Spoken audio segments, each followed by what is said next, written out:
كشفت مصادر محلية عن الأسباب التي أدت إلى ارتفاع قيمة باقات الاتصالات والإنترنت في اليمن، والتي بدأتها شركة يو، حيث يترقب قطاع الاتصالات في صنعاء تأثيرات هذه الزيادة على جميع شركات الاتصالات في البلاد.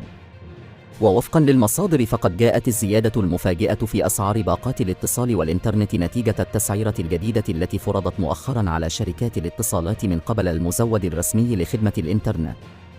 ومن المتوقع أن تواجه الشركات الأخرى في صنعاء تحديات مماثلة في ظل الضغوط المالية المتزايدة التي يواجهها القطاع بشكل عام. يتوقع أن تؤثر هذه الزيادة في التكاليف على الباقات والخدمات التي تقدمها الشركات الأخرى.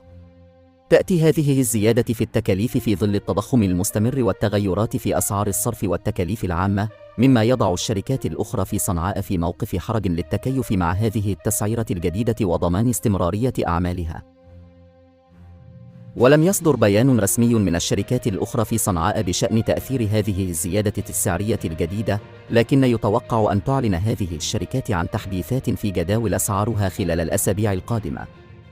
وتشهد خدمات الاتصالات في صنعاء تطوراً مستمراً، ومع تفعيل هذه الجرعة السعرية الجديدة يبقى الجمهور على انتظار لمعرفة التأثير الكامل لهذه الزيادة على قطاع الاتصالات في المدينة، وكيف ستتعامل الشركات مع هذه التحديات.